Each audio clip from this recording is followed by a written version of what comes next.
Well, thank you for joining us. I'm Dina Simon with Simon Says HR, and I'm super excited to have Kelly McDyre join us for a conversation today.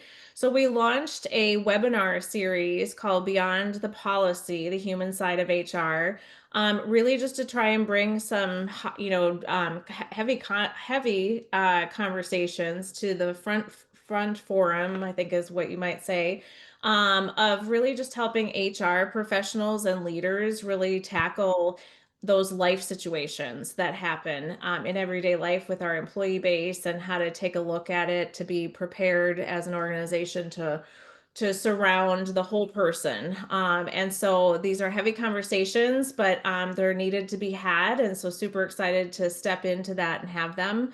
And so, Kelly McDyre, I am super excited to have you be the one I'm having this conversation with. I know that it's a heavy topic of loss and child loss. It's one that talk to people about all day long. Mhm. But nobody better in in my world to have at the table but you to help navigate that. And so, love to share. I'm going to just share a couple things. So, you are the CEO of the Child Loss Foundation, which is a new venture between Face Lodge and the Believe Foundation. And so I would love for you maybe just to kind of kick off and share a little bit about yourself, your journey with those two organizations, like what's going on right now, and then we'll go from there. How does that sound? Sure. Absolutely. Yes. Thank you for the Awesome. opportunity. So the Believe Foundation, uh, well, no, the Child Loss Foundation was created May 1st of 2025, and it was bringing Faith's Lodge and the Believe Foundation together. I started with Faith's Lodge 13 years ago as the executive director, and Faith's Lodge existed to support grieving parents in a dedicated retreat facility in Danbury, Wisconsin. Over the course of time there, I had also created a workplace employer-sponsored benefit that supported an employee's transition back to work after the death of a child. And that was after a lot of feedback of people saying the next hardest thing after burying their child was trying to go back to work in this, setting. And then the Believe Foundation was created about 5 years ago, and they existed to provide immediate practical financial support to grieving parents after loss to really kind of help alleviate that financial hardship. And so really, we got to a point where we decided we think we might want to rebrand, and the Belief Foundation was like, what? We want to be there too. So it just really made sense to create this almost a continuum of care to really align ourselves with grieving parents throughout their journey and having touch points along the way. So Yeah. that's what the Child Loss Foundation is. Three main programs providing immediate practical financial support, help with transitioning back to work, and then connecting grieving parents with others who are experiencing similar loss. Which is so important to have community. Oh my gosh. And so we'll kind of sprinkle throughout our conversation today, some of those services and things that you provide. So I also wanted to share for our audience how you and I met. So our husbands worked at Valspar together. And I mean, so we're talking, Rich just celebrated 20 years with the company, and I feel like it was pretty early on. Mhm, So mhm, mhm. it's been at least 15, if not like 18 years ago that we first met. Yeah, yeah. I think I'm not sure I had a second child yet at the time. There you He's go. now in college. So yeah, Okay. Yes, right. yeah. So we met at a Valspar Christmas party, and Rich was so excited. He's like, "Oh my gosh, you're gonna love the McDyers." And it took you and I about 5 seconds to like connect, and then we spent the rest of the night chatting because we grew up in a similar area, knew similar people, Mhm. and just fast friends. So I have huge admiration for all that you've done in your professional career. And you, I think at that time, were you with Harmon Killebrew's foundation at the time when I met you? I was, yep, with yep. Herman Killebrew Foundation was where I was prior to this. Yeah. And And raising money for Herman was easy because people literally opened their checkbooks when he showed right. up in a room. So it's a little bit different than what I do now. Yeah, so too, it's just interesting your career, right? In what you've done and how you have found yourself at like Face Lodge and now the Child Loss Foundation. Would you share also maybe how you got to where you got to Face Lodge and just kind of your personal connection? Yeah, yes. I am not a grieving parent. My sister's 12-year-old son died 15 years ago. So August 1st, 2010, he was at a park in Roseville and put a rock in a slingshot that backfired and struck him in the chest. So um, it's called commotio cordis, and it was an accidental death. And one Sunday morning, he was there and they went to bed Sunday evening and he wasn't. And Right. so I've been kind of walking that journey with my sister since Yeah, the day that the moment she got the call from the ambulance and couldn't figure out what was happening. So called me and asked me, will you make a couple calls and then, will you meet me up at the hospital? Because I don't know what's going on. So that impacted our family tremendously. of And course. and life just sort of led me to an opportunity to go to Faith's Lodge to Yeah, as an employee, and I took it. And honestly, I haven't looked back. I feel like everything I did before this has prepared me to do this job well. right. And it's really been a pleasure also to serve in this area because my sister still gets to come along. So we continue on this journey side by side. And again, I'm not a grieving parent, but I have kind of a front row seat. Yes. And she's been really supportive also. Nice. And she's come a long way. And a lot of people will ask me, how is your sister doing? And I think the answer that I would give that would resonate with most grieving parents is some days are better than others. Right.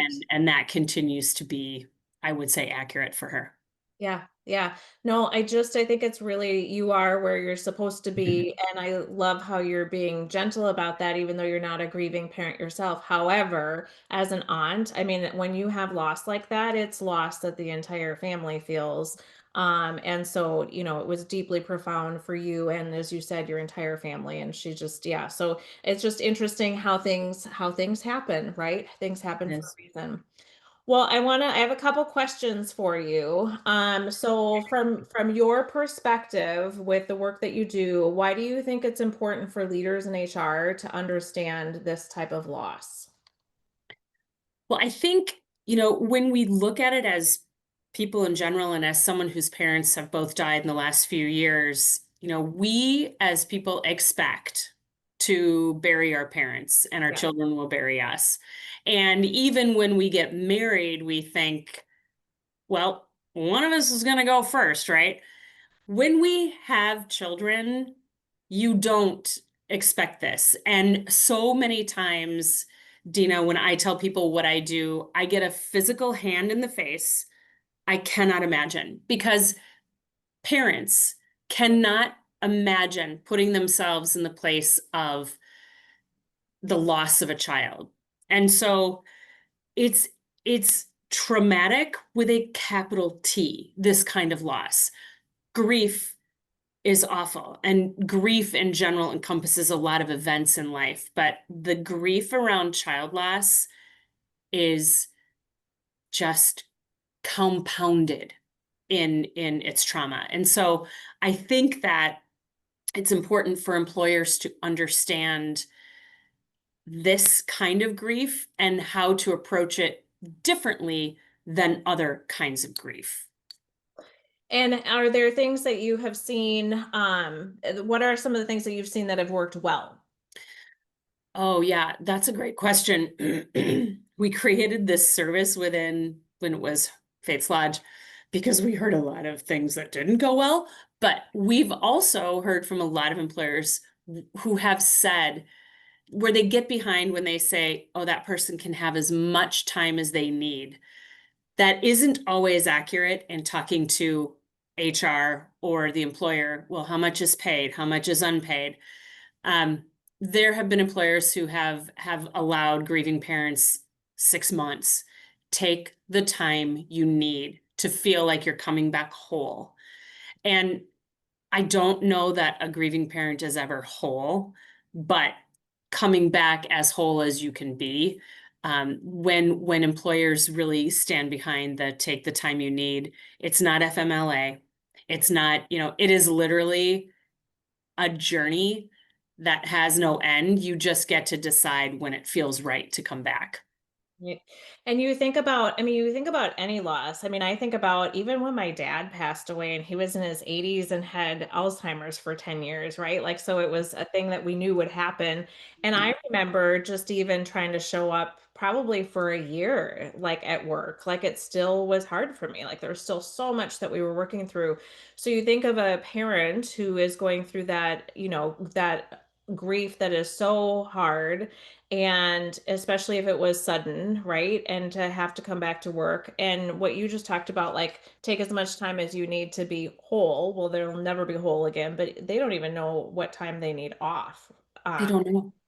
Yeah. yeah. Up and And down. so often some people think, well, I'm just going to power through. I'm going to show back up at work. The distraction of getting back into work. Like, there's that too, right? Like, people just the stages of grief and loss and not even knowing what I need. Right. And we sort of, I leave the stages of grief out of the dialogue and really kind of look at the cost to the employer around presenteeism and absenteeism. So how long are they gone? Right. And then when they do come back, how much are they really there? Yeah. And you talked about losing time, it's your ability to function cognitively and problem solve, close deals, and complete tasks in a Yeah. timely, efficient manner that really is intended. When you go to work, I'm here, I'm here, I'm here, I'm getting it done, and then when I leave, I leave. But the cost to the employer is it in bringing someone back too soon is going to continue to compound, whether they're there or sitting at their desk, or Right. whether they're absent or sitting at their desk, kind of absent-minded. So, Exactly. And that's, let's talk about that. So from an HR or leadership perspective, some of the fear then too is when they do come back or even while they're out, like, not how do we not saying the wrong thing, trying to be supportive, knowing that there's going to be a transition back into life. Um, mhm. and so how to navigate that. I mean, I think that's really hard too for both HR and leaders, just to be supportive, but know what's the right thing to say and do, and how to support them. That's and this isn't a sales pitch for this program, but that's one of the reasons we created the child loss at work benefit, is because what we wanted to do was create that softer landing for someone coming back to work, because half the problem isn't the grieving employee, it's the people who are at work who don't know what to say, and they're so afraid of saying the wrong thing, so then they say something, and then they want to put their foot in their mouth, and then they have no idea, did I say the right? Can I Yep. have pictures of my child up at my desk? Like, I don't know what I should do. And so we listened to our parents coming through our program, what has helped, and we created this environment where there's a transition coach who comes in and talks to the grieving employee before they go back to work. And there are goals around those questions, like, what happened? What do you want people to know? Right. What kind of support feels appropriate for you? Some people are huggers, other people are not. Some people want to talk about the loss of their child, some people do not. So we give that employee some agency in deciding, this is what I think works, or this is what I think is going to be best for me. And it's talked through with a mental health professional. Then that person goes and has a meeting with the team. This is the cornerstone of this offering that we offer, this service that we offer. They talk to the team before the employee gets back to work and gets to say, Wow. they, here's what they want you to know.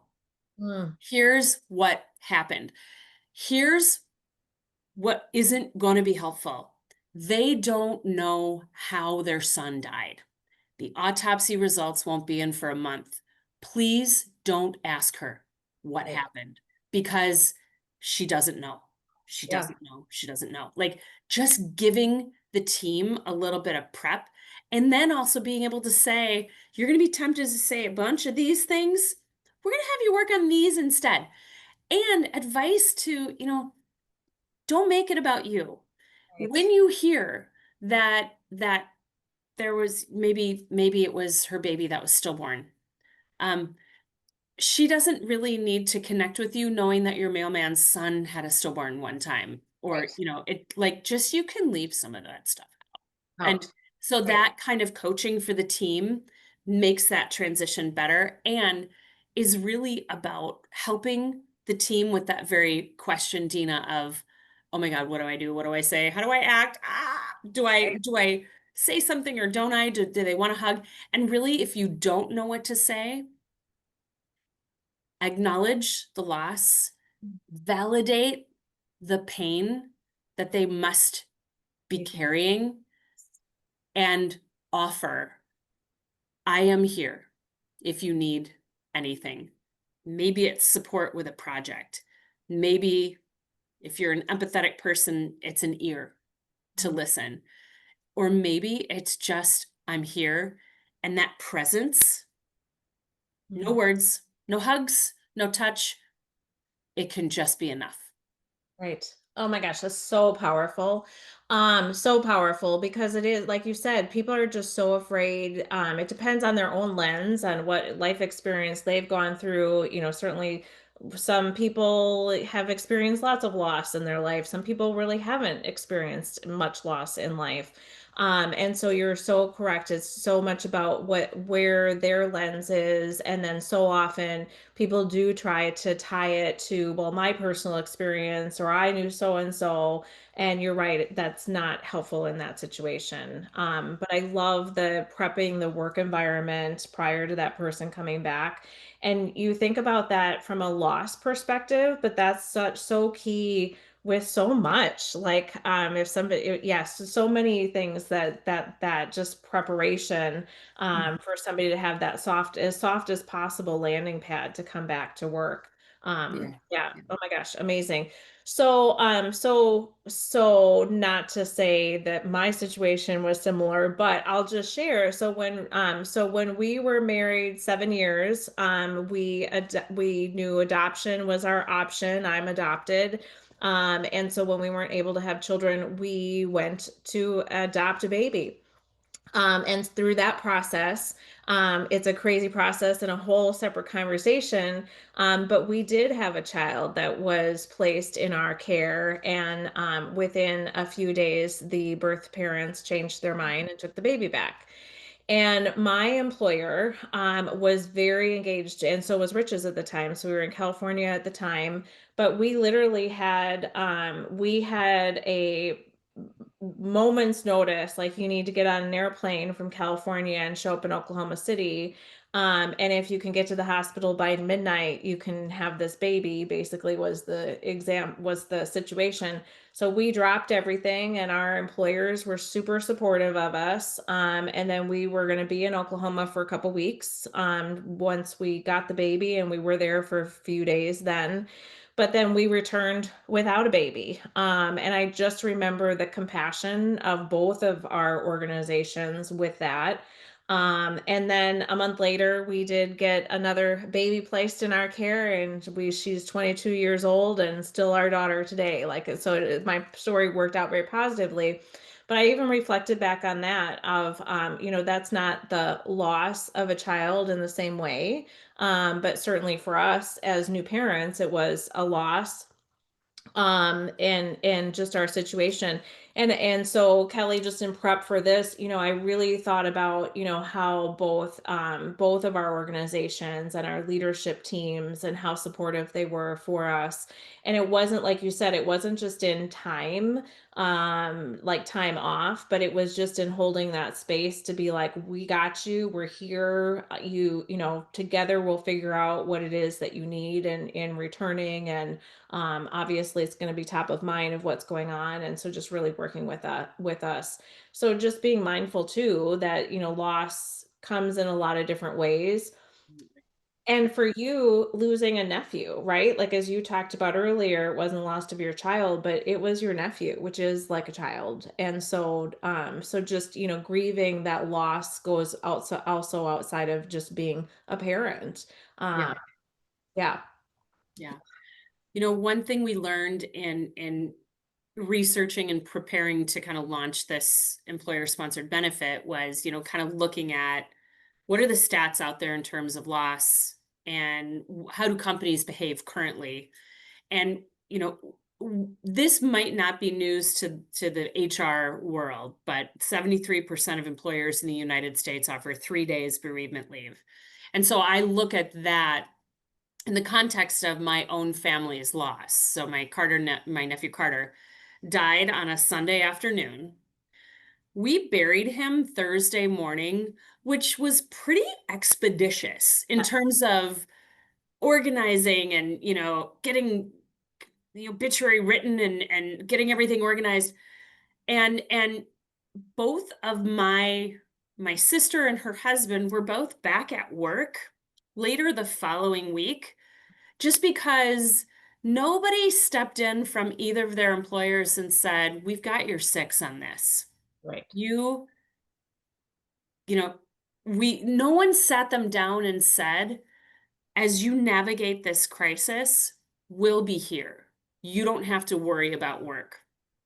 And neither of them probably should have been back at work quite yet, but nobody told them otherwise. Nobody stepped up and said, your brain isn't functioning because Right. there have been studies that we also learned in our research that a grieving parent is processing at about 30% of their capacity after the death of a child for the first month after the death of a child. So even within that first week, I'm telling you, my sister is an accomplished heart failure researcher for the VA. She couldn't scramble an egg. I had to get her up. I had to help her get dressed. I had to shove clean Kleenexes in her hand and take out the nasty ones and throw them away, and hydrate her Yes. because the tears. So 3 days bereavement is real. It is. And that is something that I think this isn't about changing policy necessarily. This is about employers recognizing what is my policy? How would I handle a loss like this? Right. And really maybe looking at that and saying, well, okay, they can have as much time as they need, but is it paid or unpaid? What does it look like? And it's really I learned a lot about HR and going Yes. through the research for Yeah. this benefit. Yeah. Well, and you're so right. So, I mean, Krista and I think, are working on about 50 handbooks right now for businesses, and that conversation on bereavement. And then with bereavement, it's immediate family. And what does immediate family look like in today's blended world, right? So, what does immediate family look like? It's typically 3 to 5 days for immediate family. Mhm. And I mean, I think about my immediate family, and I have cousins and nieces and nephews that are like my immediate family, but they wouldn't be necessarily in that quotation either. Um, Mhm. you're so right. And so really just thinking through, and that's really what we want, why we wanted to have these conversations, to say is not just what's in your policy book. You have to have a policy, fine. But in a situation where it is like a loss of a child, like sit down and really think about that. And as an employer, what would we want to honor and have it ready to have that conversation if heaven forbid Right. it would happen. Like, let's be And how prepared do you want to show up as, a responsible employer in a situation like in that? a situation like that. Yeah. And so if I had to have the situation reverse and on me, how would I want to be treated and what would that look like? Yeah. Yeah. So that's awesome. I was gonna ask that question about policies. Is there anything outside of like the time off and the payment and the bereavement? Is there anything else from that like HR lens and policy, just kind of from a policy perspective? Yeah, one question we often, it's not even a question, but a comment that we get frequently from employers when we're talking about, again, it's not about policy, it's about what is your response to a situation like this? Do you want to come in and say, I got you? I got you. We have a benefit, or you want to let them navigate it on their own. A lot of employers say, "Oh, we have an EAP. That's amazing, and there are resources for that employee through that EAP that they can avail of." And I think, what I would want to point out is what we do or what we're suggesting, whether you do it with us or do it on your own, is show up differently than the EAP in the immediate. Because in my experience with an EAP, it's employee driven. The employee has to advocate for themselves. They have to call the 800 number. They have to initiate contact, have the conversation, and then the employee will receive from EAP a a list of 30 different therapists that they can call, and let's go back to the fact that they're functioning at about 30% of their capacity. Um, the EAP is an and. Right.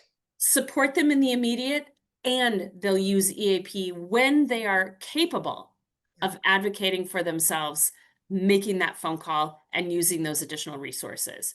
I think that would be the one thing that I challenge employers with is don't let your EAP be your only resource when you're looking at a crisis like the death of a child. Yeah, I love that because also then in that list of 30 therapists or whatever, they don't have the same expertise No. as well in trying to help somebody through specifically the loss of a child. So that yes. Um, the other part on EAPs, did you hear anything in your research? Like the EAPs, I know people that don't use an EAP because they're afraid that even though it's supposed to be confidential, it could get back to HR that like I kept using the EAP because I needed some type of assistance and that might look poorly on me. Did you get any of that in your research? I like your question, and that hasn't really been, we didn't hear any of that. What we did hear when we do talk to employers about the use of the benefit that we offer is there is one employer who's enrolled who wants to know, okay, well, we need to know every service that they used. And we just say, nope, no, that's not reportable activity because if you give it to them, um, this is what they get. It's up to them how much they want to use. Do they want to go to a retreat? Maybe not. Um, do they want to use all of their coach visits? They might not, but Sure. they deserve to have It available to them. the availability to make that decision, and Absolutely. they don't expire. So we Yeah. understand the sensitivity that you pointed out with, well, I don't know if I want to use AAP because I don't want anybody to know. Yeah. Um, we try to honor that.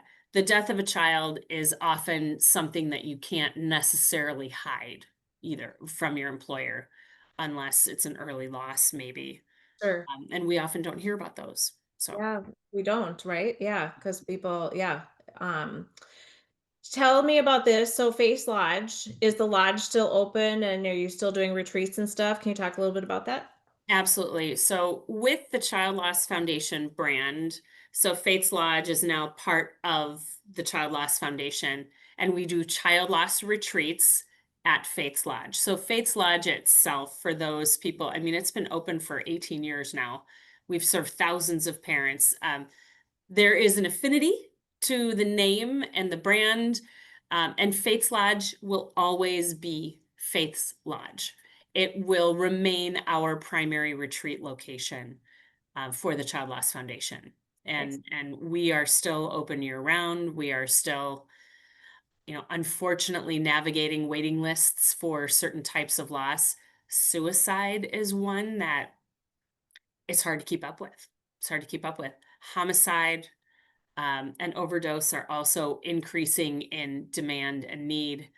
And well, stillbirth and infant loss are they remain our number one um, Okay.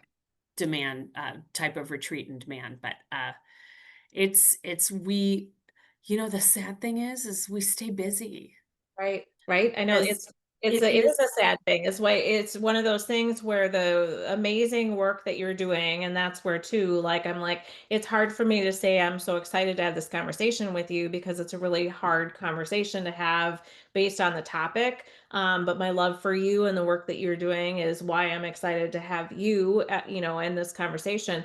But for you to have to be so busy to have waiting lists like that, that's tragic, right? That's super sad that there is that, but thank God for what you are doing and your organization is doing. Thank you. Yeah. Yeah. And so the child loss, so the Believe Foundation, so before you guys merged, I mean, I'd like to, and it's not a commercial either, but I needed to call you. So our Simon Says Give boy Ben, who was tragically shot and killed in downtown Minneapolis, being in the wrong place, wrong time, you were my first call to say, oh my God, I have Ben's mother and his siblings, and I need to try and support them, and I don't know what I don't know.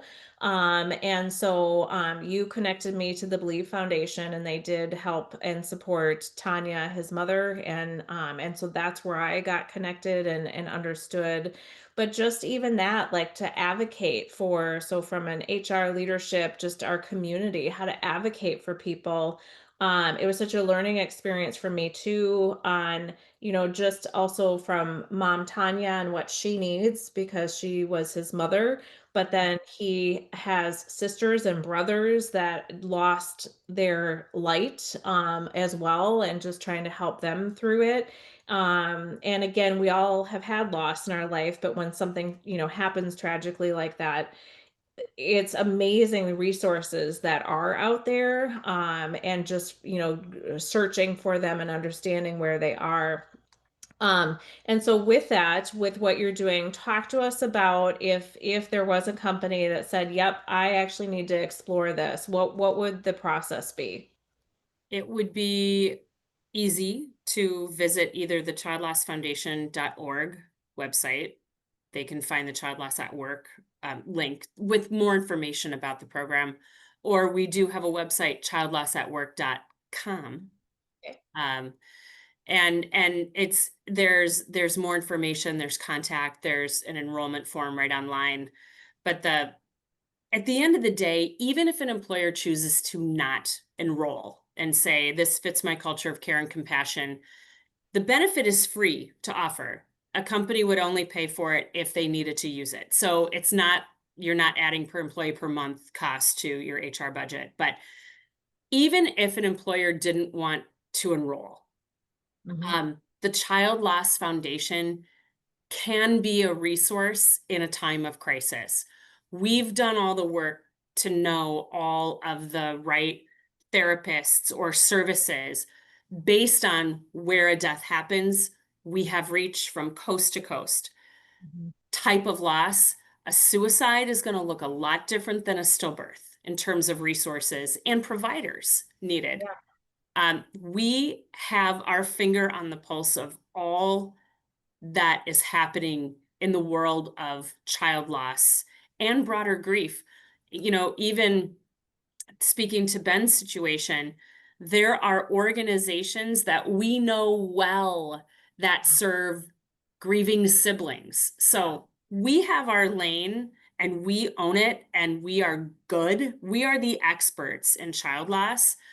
But if we aren't an expert in, grieving children, we're going to help Yes. you Yeah. find the right resource for your employee to Yeah. make sure that their journey isn't one dimensional. Like they are not on it alone. Right. And that's really important for us, is for others to know that we aren't the end all. We aren't the only answer, but we can be the launching pad to ensure that the right help is found. Yeah, and your team did do that because, again, from a resource perspective, Ben's family is no longer here in Minnesota, so I needed resources in Georgia, and they had them. So you're right. So you are expert, own your lane, but all this research that you have and knowledge is super important.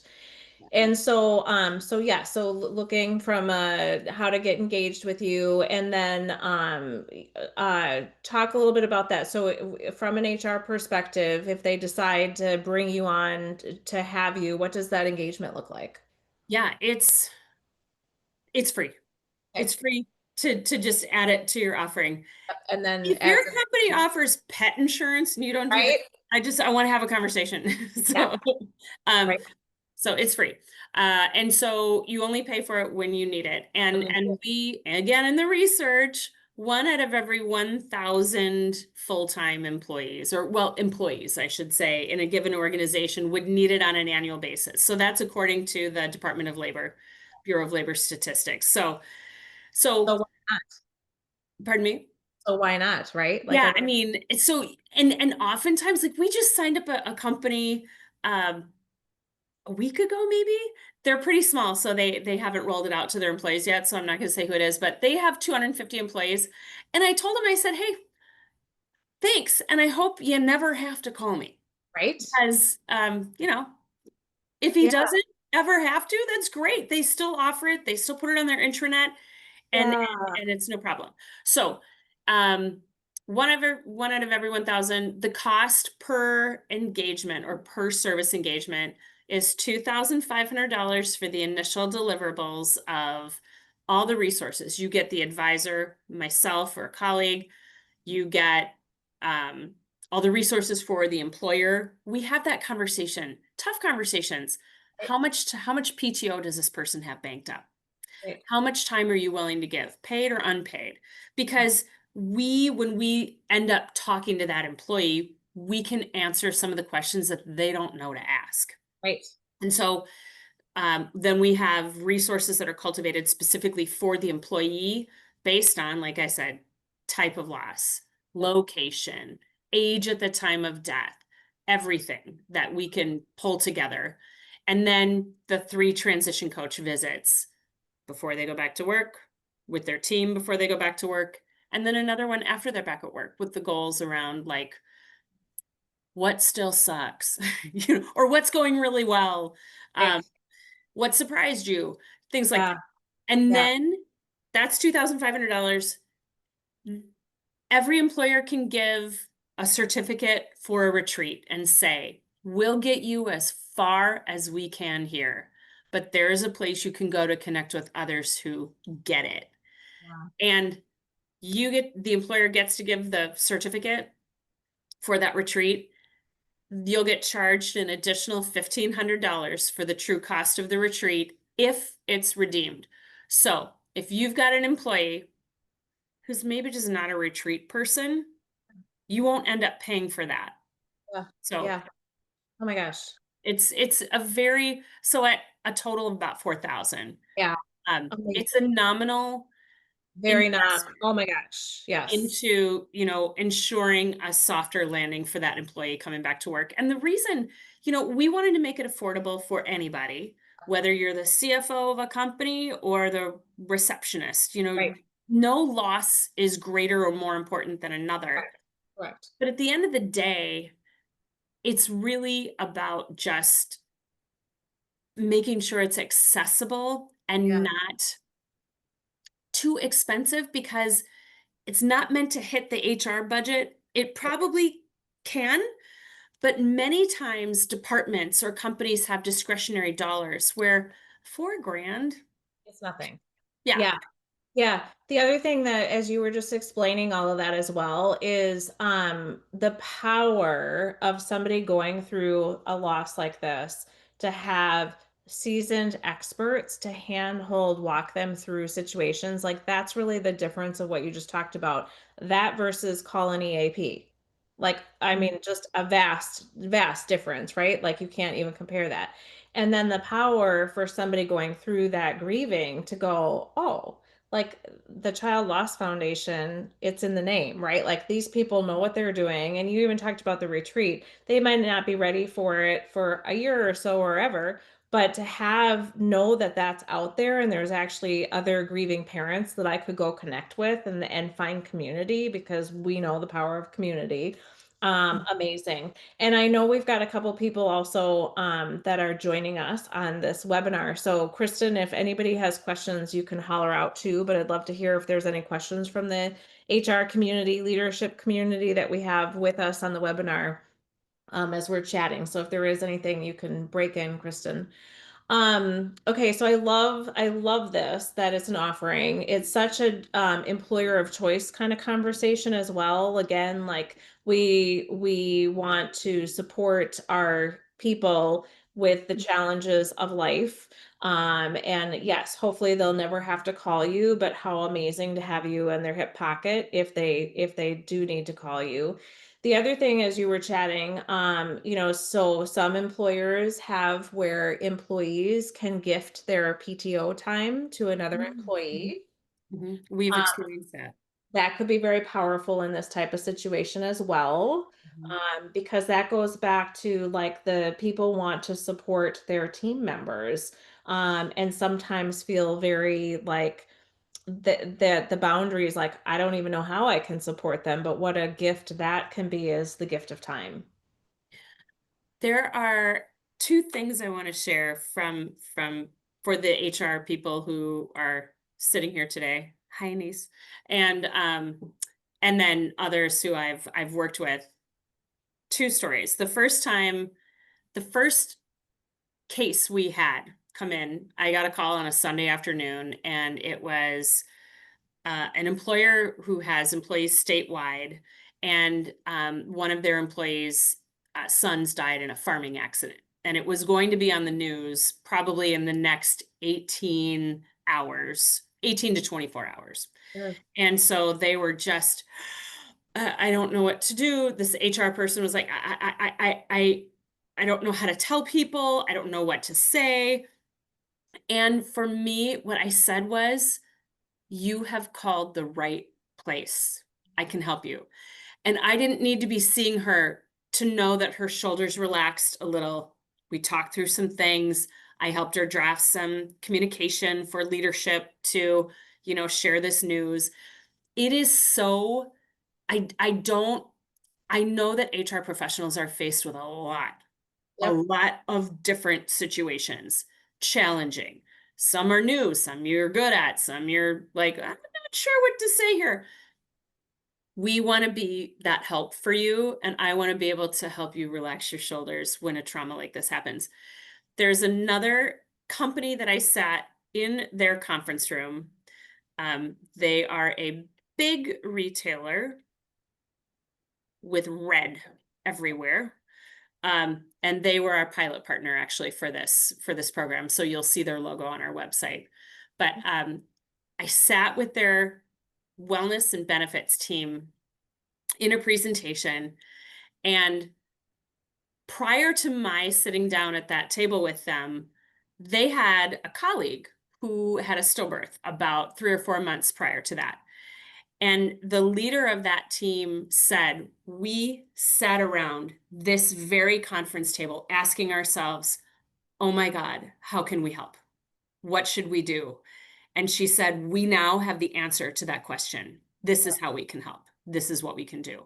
And so I know that doesn't pertain exactly to the gift of PTO that goes to an employee or that could potentially go to an employee, but hearing them say that, like it really, it is an answer So powerful. It is to what you such a can do. powerful answer. Oh my gosh.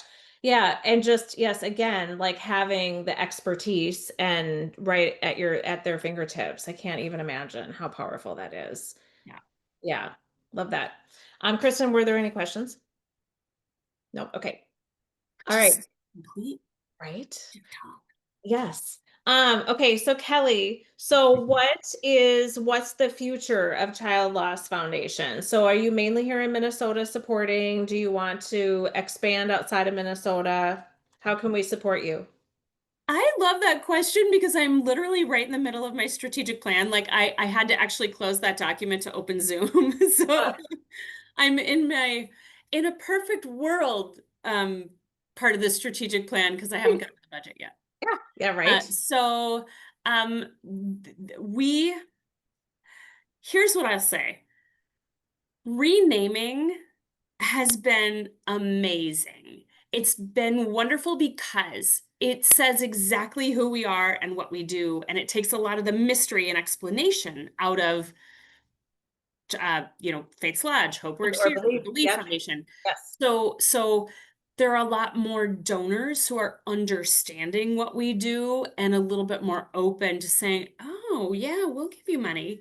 But I am also trying to take us off the carousel of 85%, of our revenue being donor Yeah. revenue. So the Child Loss at Work program is meant to be a revenue generating, a self-funding kind of initiative and service. So how can we help, spread the word? And the more employees that are enrolled or covered, it's free.